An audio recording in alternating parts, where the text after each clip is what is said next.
प्रिय विद्यार्थियों नमस्कार। संस्कृत के इस क्लास में आप सबका स्वागत है।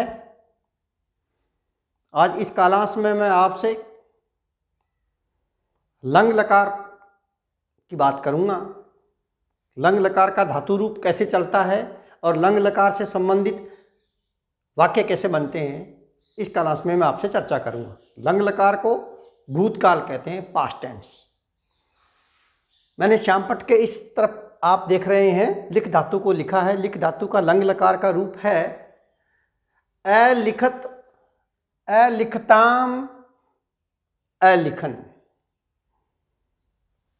मध्यम पुरुष में हो गया अलिख, अलिखतम, अलिखत। उत्तम पुरुष में हो गया अलिखम, अलिखाव और अलिखाम। पुनः सुनो, अलिखत, अलिखताम, अलिखन, अलिख, अलिखतम, अलिखत, अलिखम, अलिखाव, अलिखाम। इसी प्रकार से पठ धातु के रूप चलते हैं। इसी प्रकार से हस धातु के, चल धातु के, वद धातु के। जैसे अपठत, अपठताम, अपठन, अपठ, अपठतम, अपठत, अपठम, अपठाव, अपठाम। इसी प्रकार से हस के अहसत, अहस्ताम, अहसन, अहस, अहस्तम, अहसत, अहसम, अहसाव, अहसाम। इसी प्रकार से वद, वद मीन्स बोलना। अवदत, अवदताम, अवदन, अवद, अवदतम, अवदत, अवदम, अवदाम और अवदाम। इसी प्रकार से धातुओं के लंग लकार अर्थात भूतकाल में धातु रूप चलते हैं। श्यामपट्ट के इस तरफ मैंने सर्वनाम शब्द लिखे हैं। स, तौ, ते पुल्लिंग में, सा, ते, ताः स्त्रीलिंग में, प्रथम पुरुष। मध्यम पुरुष में त्वम, युवाम, यूयम और उत्तम पुरुष में अहम, अवाम, वयम। आपको वही क्रम रखना है। यदि सर्वनाम शब्दों का तरफ से यदि 1 नंबर लेते हो तो इधर से भी धातु रूप 1 नंबर लेना है। यदि उधर से 4 नंबर लेते हो सर्वनाम शब्द तो इधर से भी 4 नंबर धातु रूप ही लेना है।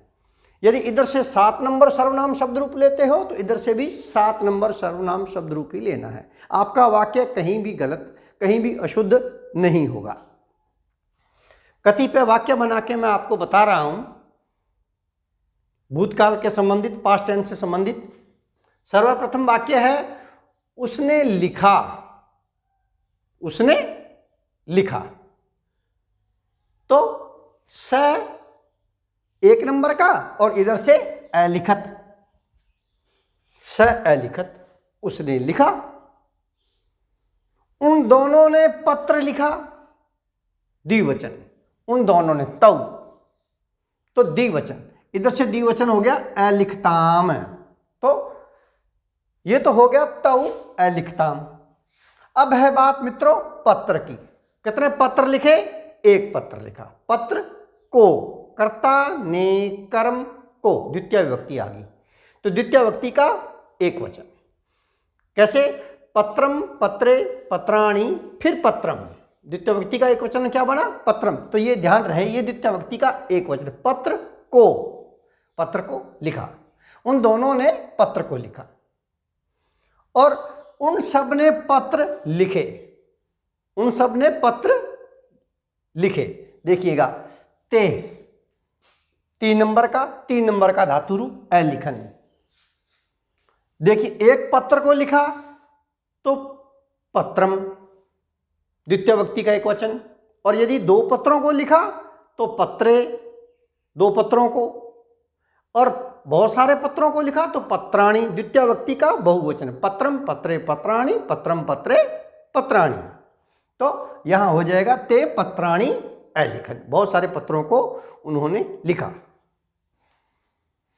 देखिएगा, अगला वाक्य है तूने पत्र लिखा। क्या? तूने पत्र लिखा। तो त्वम 4 नंबर का धातु रूप है इधर अलिख है। तो त्वम अलिख है, पत्र को, त्वम पत्रम अलिख है। तुम दोनों ने 2 पत्र लिखे। भूतकाल के वाक्य हैं ये सारे। तुम दोनों ने पत्र लिखे। युवाम 5 नंबर का धातु रूप अलिखतम। तो युवाम पत्रे अलिखतम, 2 पत्र लिखे, 2 पत्रों को, द्वितीय व्यक्ति का द्विवचन। तो युवाम पत्रे अलिखतम। तुम सबने बहुत सारे पत्र लिखे। तुम सबने यूयम 6 नंबर का धातु रूप है अलिखत। तो यूयम अलिखत, बहुत सारे पत्रों को, द्वितीय व्यक्ति का बहुवचन। पत्राणि, पत्रम पत्रे पत्राणि, द्वितीय व्यक्ति फिर वैसे ही है, पत्रम पत्रे पत्राणि। तो तुम सबने पत्रों को लिखा। हाँ, एक बात बता देना चाहूँगा, यहाँ भी मित्रों अलिखत है और यहाँ भी धातु रूप अलिखत है। इस लिखत के तय में हलंत है और उसमें हलंत नहीं है, इस बात को आपको ध्यान रखना है। वो तय हल है और वह तय हल नहीं है। अगला वाक्य, मैंने पत्र लिखा। क्या? मैंने पत्र लिखा। अहम कितने नंबर का हो गया? 7 नंबर का। 7 नंबर का धातु रूप हो गया अलिखम। तो अहम अलिखम, पत्र को, एक पत्र को, अहम पत्रम अलिखम। हम दोनों ने 2 पत्र लिखे। हम दोनों ने, हम दोनों के आवाम 8 नंबर का है ना, तो 8 नंबर का धातु रूप हो गया अलिखाव। कितने पत्रों को? 2 को, पत्रे हो गया। तो आवाम पत्रे अलिखाव। और हम सब ने पत्रों को लिखा, बहुत सारे पत्रों को लिखा। तो वयम 9 नंबर का धातु रूप है अगर अलिखम। तो वयम पत्राणि अलिखम। इस प्रकार से वाक्य बनाते जाएंगे।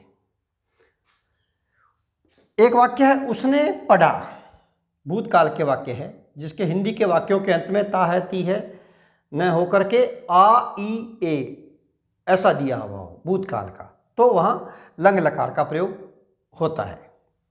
उसने पढ़ा, जैसे आ लगा है तो स अपठित, उसने पढ़ा।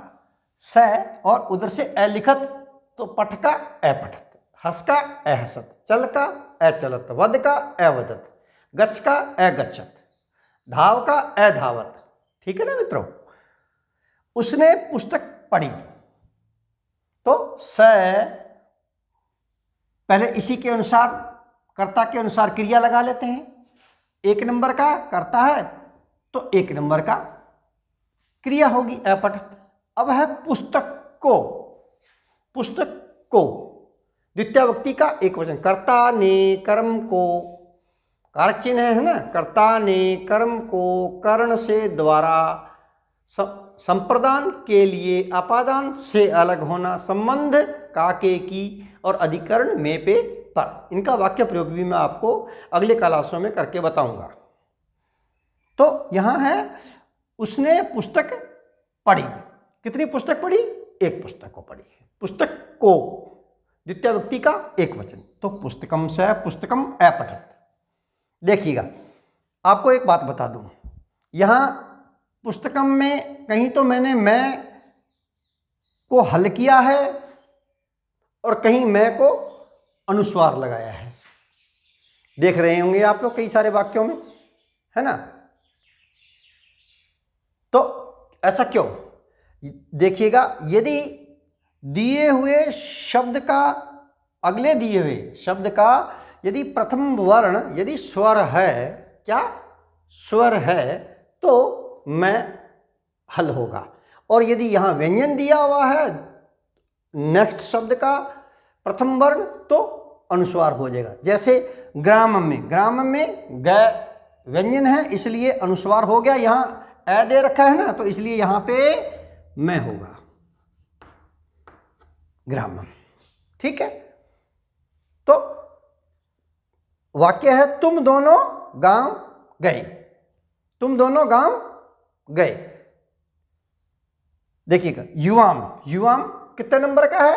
5 नंबर का। 5 नंबर का धातु रूप है अलिखतम, तो अगच्छतम। कितने गांवों को गए? 1 गांव को गए। ग्रामम, गांव को, ग्राम शब्द के रूप राम की तरह चलते हैं। राम है रामो रामा रामम, ग्राम है ग्रामो ग्रामा ग्रामम, गांव को। और बहुत सारे गांव हो गए तो गांवों को, तो क्या होगा? राम है रामो रामा रामम रामो रामान। तो क्या हो जाएगा, ग्रामम ग्रामौ ग्रामान। तो तुम सब बहुत सारे गांवों को गए। युवाम ग्रामान अगच्छतम। ठीक है ना मित्रों। हाँ, यहां बात कर रहे थे हम लोग, उसने पुस्तक पढ़ी। तो कितनी पुस्तकें पढ़ी, एक पुस्तक पढ़ी। तो हो गया वाक्य स पुस्तकम अपठत। उन सब ने पुस्तकें पढ़ी, उन सब ने पुस्तकें पढ़ी, बहुवचन हो गया ते। उन सब के लिए आ गया ते, तो बहुवचन का धातु रूप लगाइएगा, प्रथमा पुरुष का बहुवचन हो गया अपठन, अलिखन का अपठन, पठ का अपठन हो गया। तो उन्होंने पुस्तकें पढ़ी। कितनी पुस्तकें पढ़ी, बहुत सारी पुस्तकें पढ़ी हैं। तो बहुत सारी पुस्तकों को पढ़ा, को कर्ता ने कर्म को, द्वितीय व्यक्ति का बहुवचन। तो पुस्तकम पुस्तके पुस्तकानि, फिर द्वितीय व्यक्ति पुस्तकम पुस्तके पुस्तकानि, इसलिए ये यहाँ द्वितीय व्यक्ति का बहुवचन है। ठीक है भाई। तो ते पुस्तकानि अपठन। अगला वाक्य, तुम गांव गया या तुम गांव गए। तो त्वम 4 नंबर का है, 4 नंबर का धातु रूप, वहां अ लिखा है तो यहां अगच्छ हो गया। तो त्वम ग्रामम अगच्छ, तुम गांव को गए, द्वितीय व्यक्ति का एक वचन ग्रामम में है। तुम दोनों गांव गए, मैंने बता दिया। अगला वाक्य है, बालका गृहाणी अगच्छन। बालक, बहुत सारे बालक हैं, वो घरों को गए। कितने बालक हैं मित्रों, बहुत सारे बालक हैं। तो बालक है, बालकौ बालका, प्रथमा विभक्ति का बहुवचन। तो इधर से भी बहुवचन ही आएगा, प्रथम पुरुष का बहुवचन। क्या हो गया, वहां लिख का अलिखन हो गया, तो यहां गच्छ का अगच्छन हो गया। ठीक है। तो बालका गृहाणी, घरों को, कितने घर हैं, बहुत सारे घर हैं। यदि एक होता तो घर को गृहम, द्वितीय व्यक्ति का एक वचन। यहाँ बहुत सारे हैं तो द्वितीय व्यक्ति का बहुवचन, गृहम गृहे गृहाणी, फिर गृहम गृहे गृहाणी। तो बालका गृहाणी अगच्छन। हाँ, अगला वाक्य है, मैंने भोजन खाया।